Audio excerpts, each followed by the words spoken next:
We do have, we always have money. Those people are here. Okay, that's good. Even now we're in touch with them.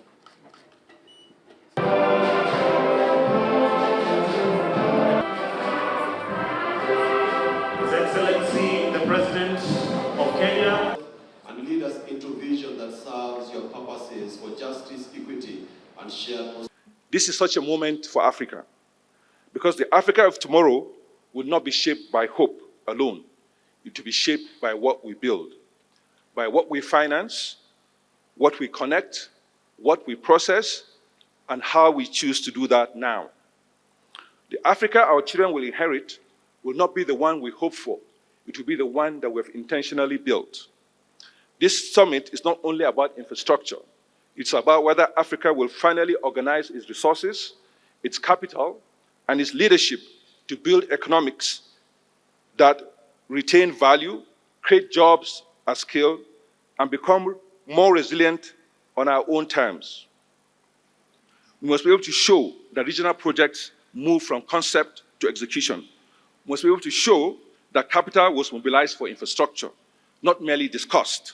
We must be able to show that reforms advanced to unlock pension, insurance, and domestic institutional capital. We must be able to show stronger coordination around corridors, power systems, industrial platforms, and regional resilience. And we must be able to show that this summit did not end in Nairobi, it began in Nairobi. And when we meet again in 2028 for AFC at 21, we should not merely show or review intentions, we should measure the momentum of what we have built.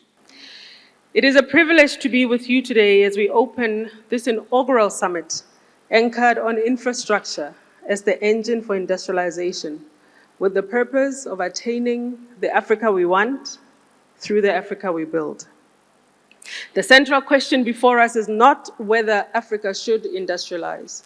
It is whether we will organize our infrastructure, our capital, and our policies to make that industrialization inevitable. The status quo is that less than 35% of Africa's roads are paved, contributing to some of the highest logistics costs globally. Rail networks remain limited and often disconnected. Ladies and gentlemen, Africa continues to face a persistent infrastructure financing gap with critical shortages in key sectors such as energy, transport, and digital connectivity. These gaps constrain economic growth, limit productivity, and slow our collective development ambitions. Kenya, like many countries across the continent, experiences similar infrastructure challenges, which remain a binding constraint to growth, even as our social sectors continue to require sustained and inclusive investment.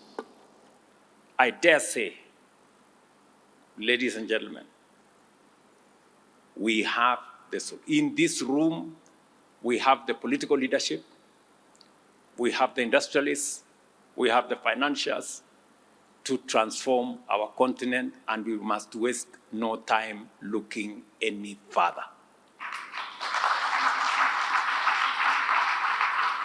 In Kenya, we have established a national infrastructure fund and are in the process of creating a sovereign wealth fund, following in the footsteps of some of our peers on the continent, including, I know, what has been done in Nigeria, Ghana, South Africa, and in many other places. Through these instruments, we aim to mobilize public and private, as well as domestic and foreign capital, to fund major priority projects in the tune of $40 billion over the next decade. When you heard my minister here speak, he said, we already have mobilized $3 billion, just in a short span. And we are looking at the people in this room, how we are going to work together to leverage that money so that we can drive the issues we are discussing here. Infrastructure, transport, logistics, infrastructure. To my friend, the CEO of AFC, he did mention very clearly that we have some of the largest agricultural lands in our continent. How do we leverage on those? Why is Africa still a hungry continent? Why is Africa still defined by hunger and imports from all manner of places when we can do it right here? These are not merely national priorities. They are integral to the broader continental agenda of industrial transformation through manufacturing and value addition. For far too long, the economic destiny of our continent has been shaped by others. While historical injustices from colonialism to inequities in the global economic order are real, we must also acknowledge that other regions have faced similar challenges, but they have risen above them. We're not the only ones that have faced these challenges. We are constrained, however, only by the extent that we accept the status quo through acquiescence, complacency, and limited ambition. Transformation is neither accidental nor a miracle. It is deliberate, it is intentional, and it is entirely within reach if we have the resolve to pursue it, to reach higher, and to reject the average. This is our assignment as the current generation of Africans, leaders, business people, entrepreneurs. This is our assignment. And this is the job that we must do without equivocation, without wavering, and without hesitation. It is now, ladies and gentlemen, I want to thank President Museveni for refusing to accept easy choices. He had a choice. He had a choice to allow the oil in Uganda to go the way others would have wanted. But I remember having a conversation with President Museveni, and allow me, Mzee, to say this. When I visited him once, and I asked him, Mzee, what's going to happen about the oil reserves that you have, because it's taken time. And I remember Mzee telling me, look, young man, then I wasn't even president. He told me, you see, some of these people you see here, if we give them a chance, they will sell this oil at a throwaway price and go and buy perfume.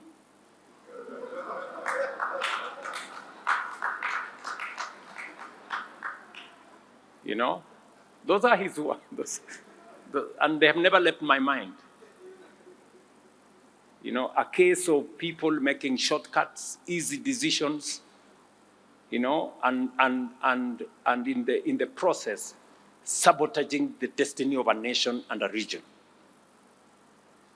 I am happy that we will be discussing how we are going to use our resources, whether it is the oil we have in our region or the minerals we have in our region, not to export to others, but to industrialize our own region, our countries. I want to thank His Excellency President Ruto for organizing this conference, and the AFC for organizing it under the patronage of President Ruto. We have got a minister in Uganda, is called Otafuire. The Bantu ways of naming people, you gave a name which is actually a sentence. So Otafuire means that if you don't die, you will see good things in the end. Therefore, by not dying and having been involved in public affairs for the last 65 years, since 1960, I'm now going to beginning to see some waking up. When the manager from AFC was speaking, I said, this man is speaking my language now. And he's a bureaucrat. But he's speaking a language of revolution. This has been our problem. The discrepancy between revolution and betrayal, really, because Africa has been betrayed in the last 70 years. We should not look at these issues in isolated ways. This was the problem in the 1960s and even 70s. They would pick one item, rural development. Then they talk about that, talk about that, talk about that. Then after some time they say, oh, no, women empowerment. Then women empowerment. Then education. Then, just like that, is ideological orientation. Because we are talking of interregional infrastructure. But how will you have interregional infrastructure if there are wars going on? And these wars are based on ideological bankruptcy. In my view, I welcome these very good technical, professional ideas about infrastructure. But I think if we only focus on infrastructure alone, we may not go far. Because there are wars. There are wars in Congo, there are wars in South Sudan, there are wars in all these different places, Somalia. So how will you have infrastructure if people are fighting for wrong reasons? Because of number one, because of ideological fragmentation, then you end up with weak states. No army. Why is there insecurity in Africa? Some of these countries have no armies. Why don't they have an army? Because they cannot build one. Why? Because or ideology. Then you come to the underdevelopment of the human resource, education. There, many Africans have gone to school now. Many of them we have got more educated people than before. But they need these other factors. But in some cases, it is also what we are talking about now, the infrastructure, is number 4 here in this booklet. It is very true that if you don't have infrastructure, how will you have industrialization? How will you have modernization? Now, on infrastructure, we are moving very well now. From the comments of His Excellency President Ruto, from the comments of the AFC, we are all moving in the right direction. The only clarification I want to make is that there are core cost pushers.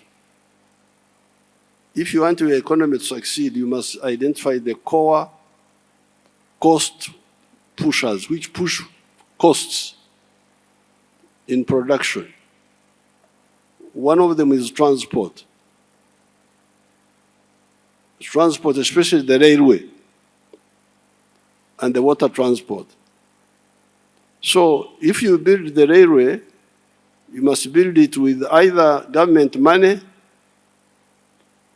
who are not looking for high profits and quickly, or with patient capital, patient private capital.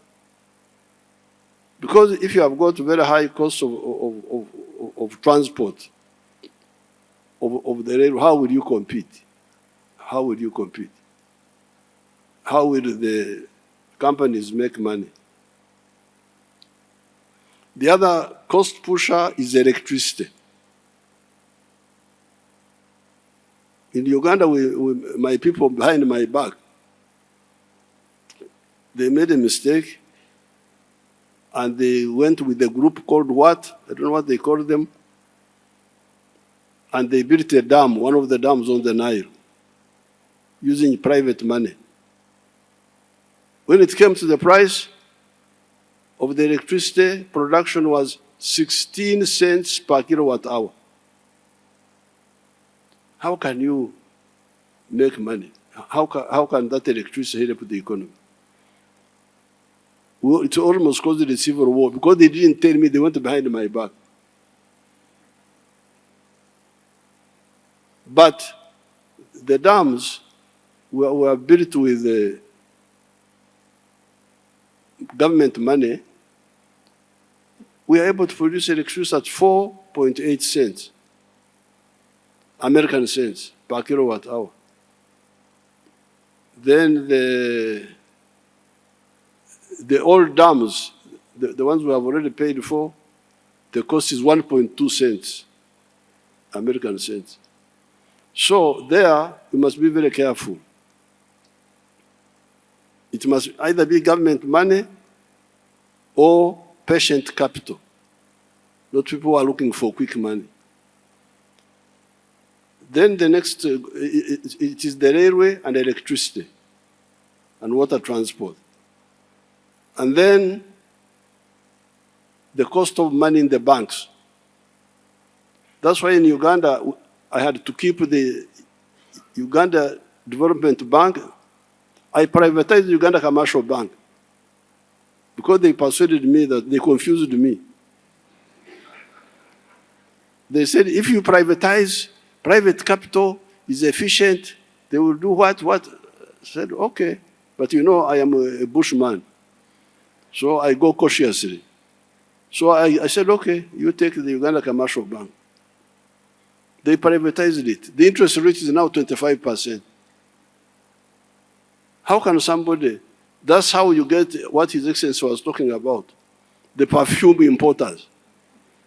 They are the ones who make money from 25% interest loans. A manufacturer cannot make profit with 25%. Or a farmer. So, rail transport, electricity, cost of money for manufacturing and agriculture. I would want you to look at it. The cost of labor is still not high. Cost of labor, the salaries are not still high. Those are not a problem. Now it comes now to the pipeline. I would not have bothered His Excellency Ruto so much for fuel, especially people who are driving on the road. If the fuel is expensive, don't travel, stay at home. Where are you going? I'm not really worried about you. What I was worried about was jet fuel. Because jet fuel is not only just for travel, it is for tourism.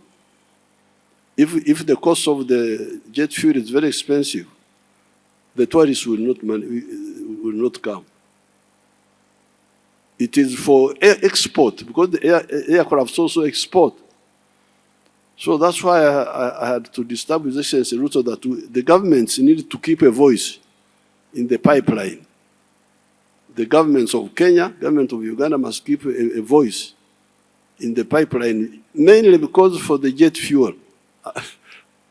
People are going for nightclubs, I don't care so much about them.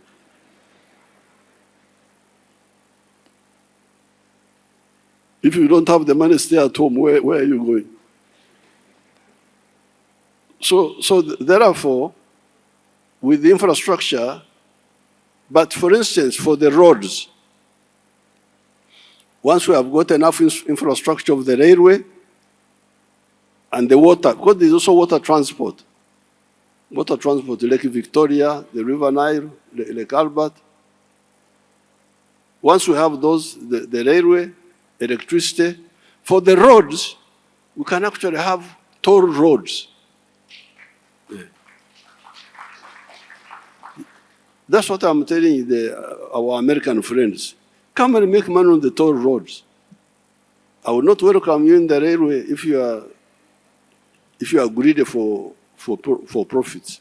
But for the toll roads, you build the road and charge it. Those who can pay, those who can use the smaller national roads.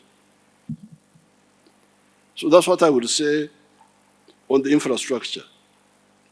So therefore, when His Excellency Ruto recently sent me a message, I supported it, that the surplus oil, which we had given to Total to take through Tanga to I don't know where, be our contribution to the refinery in Tanga, number one. Then later on, we can add the petroleum from the other Congo, from South Sudan, and also these other because the one of Uganda, where we have the oil now, is only 40% of the Albert area. There is another 60% which we have not fully, which is not yet fully explored. So there's more oil in Uganda, both within Albert and in the other provinces. So therefore, I support this idea of the Tanga refinery. We shall maintain our small refinery because we have already gone ahead. We are very far. We can't stop. The question is, how do you those refineries, if you don't want to create kwa Kiswahili tunasema wivu, jealousy. Tunasema wivu, wivu. If you don't want wivu, it's better that if the countries have ownership together, like in, because that's what we were doing in the past. We were calling it East African Common Services.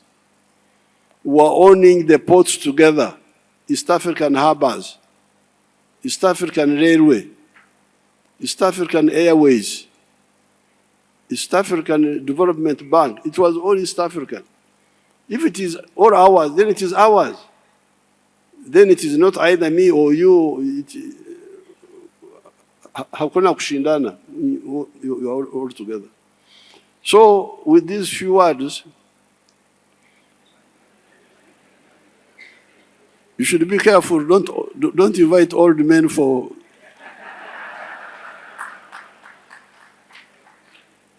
Don't give audience to old men, because you do so at your own risk. With these few words, it is now my pleasure to participate in the meeting.